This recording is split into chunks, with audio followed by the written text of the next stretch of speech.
What's the difference between the paleo and keto diets? Does the diet work for vegetarians or vegans? Unless you've been living under a rock for the past few years, chances are you've heard about meal plans like the raw foods diet, the IIFYM diet, the paleo diet, and the ketogenic diet. Those last two, in particular, have become quite buzzy recently due to their focus on low-carb eating, but what characteristics set these two eating styles apart? Here, we're diving deeper into the difference between the paleo diet and the keto diet, so you can choose which, if either, is the right eating plan for you. What is the keto diet? The keto diet basically involves eating lots of healthy fat and very few carbohydrates in order to change the way your body sources energy. By eating very few carbs, your body won't grab the limited amount of glucose, an energy reserve and resource from the breakdown of carbohydrates. Instead, it will source energy from fat, using ketone bodies. The keto diet guidelines recommend you get roughly 75% of your calories from fat, 20% from protein, and 5% from carbs. After a few days following this plan, your body will enter ketosis, meaning it's officially using fat for fuel. What is the paleo diet? The paleo diet involves eating like your hunter-gatherer ancestors would have eaten during the Paleolithic era.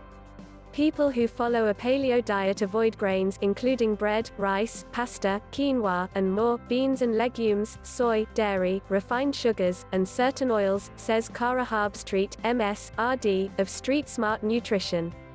Other off-limit foods include meat with any hormones or antibiotics, and processed foods, especially those containing preservatives. So, what's left? Generally speaking, paleo dieters load up on lean meat, seafood, seasonal veggies, some nuts, and fruit.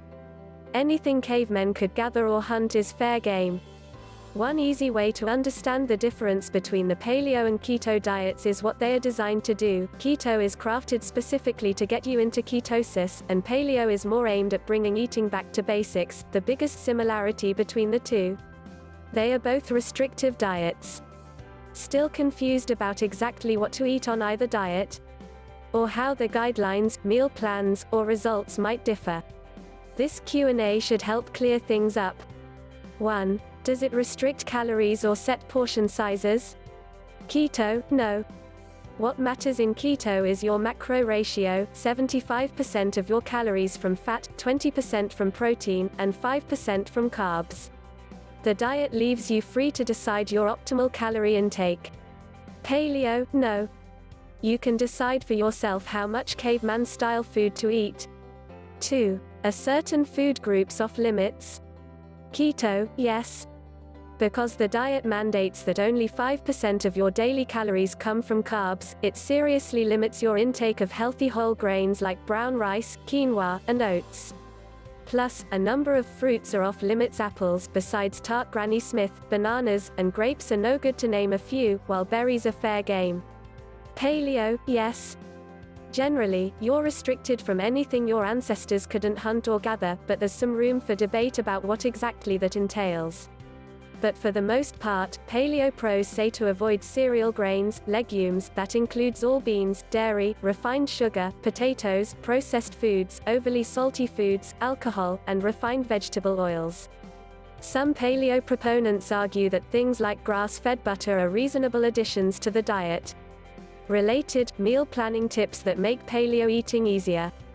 3. Is the diet meant to be a long-term lifestyle change? Keto. Many people try the keto diet as a quick way to lose weight, as carbs hold a lot of water, so depleting your intake can reduce bloating and help you lose water weight fairly early on. However, because of the dietary restrictions, experts, even those who are fans of the keto diet, suggest it as a temporary eating style, not a forever way of eating. With the exception of following a keto diet to control seizures, many people will stop keto entirely or go through carb cycling. Paleo. Some people try paleo as a short-term, Whole30 type experiment. Others are in it for the long haul.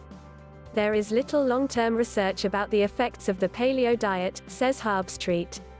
One hypothesis is that although short-term health benefits may be seen, the long-lasting effects can only be observed if one is able to stick to the diet, which is made difficult by its highly restrictive nature.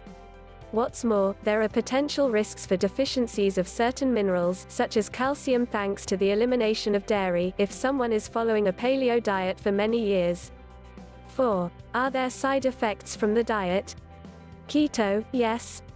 Many people get what's called the keto flu, experiencing nasty symptoms like brain fog, dizziness, constipation, and exhaustion while their body adjusts to the new way of getting fuel. During the first few weeks on keto, you have to be mindful of your workout schedule and make sure you don't overdo it, as energy levels can suffer in the early stages of keto before you reach ketosis. Another potential keto side effect is dehydration thanks to that initial loss of water weight. Paleo, potentially. Paleo diets can backfire when not implemented correctly, says registered dietitian Amy Kubel. Many people overdo the fats and protein at the expense of vegetables, resulting in lack of fiber and many vitamins, minerals and other nutrients, says Kubel. I also see more and more people eating paleo processed foods, bars, cookies, bread and/or baking paleo desserts and breads using alternative flours and sugar sources. These foods are often higher in calories, fat, and sugar than the regular non-paleo versions and can thwart any and all weight loss efforts. 5. What are the health and body benefits of each diet? Keto aficionados swear that the diet helps you lose weight and suppresses your appetite. Plus, one study found that women who practiced resistance training while on the keto diet lost fat but retained more lean muscle than those not following the low-carb diet.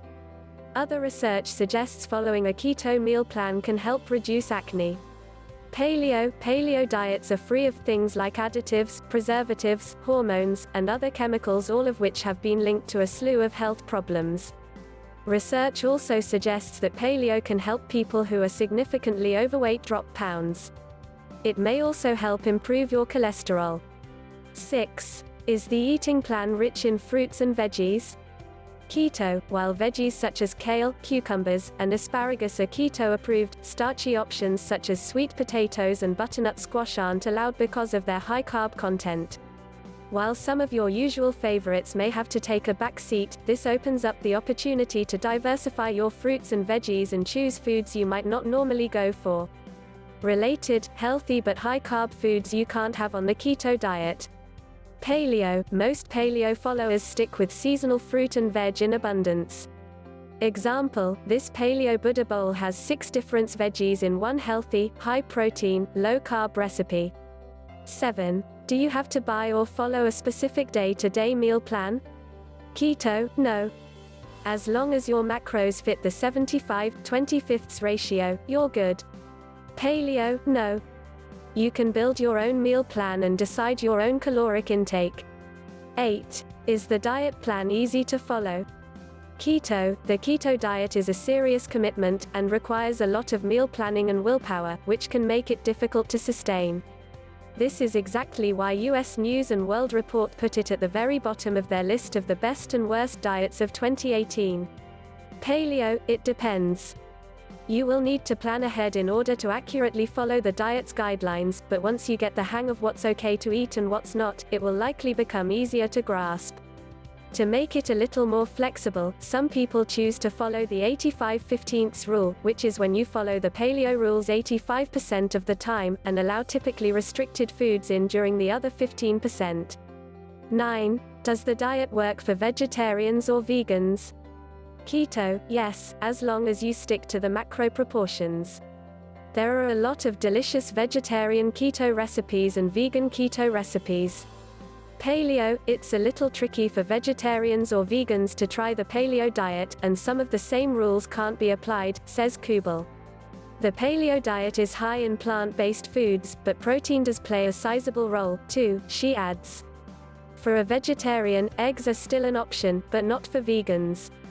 Vegans would need to look at incorporating alternate protein sources such as legumes, fermented soy products, and nut and seed-based proteins, she says, some of which isn't typically allowed on the standard paleo diet plan. It is difficult to manage for many people and may require some outside help from a registered dietitian to make sure all their nutrition needs are being met. Another option, the vegan diet trend that combines elements of the paleo diet and vegan eating. 10. Who shouldn't follow these diets? If you are looking for a long-term weight loss solution, overarching, sustainable lifestyle changes may be a better choice for you opposed to a time-bound, restrictive diet. Due to the restrictive nature of both diets, I would not recommend them to pregnant or postpartum women, children or growing teenagers, or anyone who has a history of an eating disorder, disordered eating, says Harbstreet. By Nina Bahadur.